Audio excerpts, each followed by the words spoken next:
Yo, magandang araw. So, ito yung itetest natin ngayon, itong controller natin.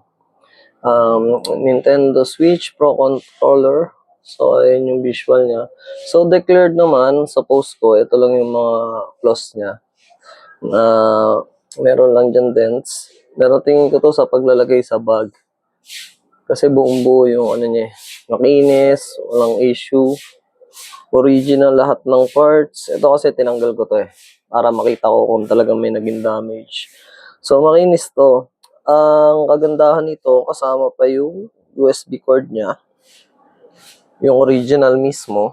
Pakita ko yung box. Ito. Yan. Kasama yung box niya, tsaka yung original niya na cord. So, yung iba, nagbebenta nito, pero walang cord na original. So, ito kasama yung original niya na cord. Makikita mo, engraved yun ng Nintendo. Diba? So, yun yung importante. At saka functional lahat ng buttons. So, testingin natin ngayon gamit yung Nintendo Switch OLED ko. So, na-connect ko na nga pala siya. Madali lang siya i-connect. Ididiin mo lang to. Pupunta ka lang dito. Find controllers? Hindi. Dito ka pupunta sa pairing new controllers? Hindi.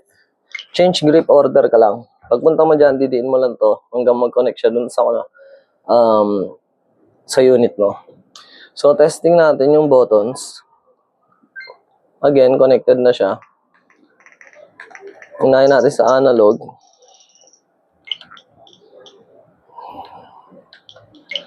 So, yan. Dapat ma-detect siya. Then, once na iniikot mo, hindi dapat yan nagpuputol. Yung parang tung, yung tumutunog na gano'n. Ting, ting. Pag tumunog yun, ibig sabihin may loose connection yan dyan. Then, babalik siya sa gitna. Next natin, sa right, gano'n din. Pag mag-check tayo ng analog, gano'n din, hindi dapat siya tutunog bigla ng ting, ting. Ibig sabihin, naglo-loose connection siya. Issue yun. So, yan, bitaw. So, good siya dun sa analog niya sa left and right. Next naman, yung buttons niya. Punta tayo sa buttons. Pagdating sa buttons is up, up. Dalawa-dalawa pindot natin para makita mo kung responsive talaga. Up, up, down, down, left, left, right, right. Ito, tatlo dito. 1, 2, 3. So, walang double clicking. 1, 2, 3. So, na-check na natin yan. Next, yung analog mismo. Dapat napipindot din. Yung L button. Next natin, dito lang tayo sa left side. Yung negative. Yung capture.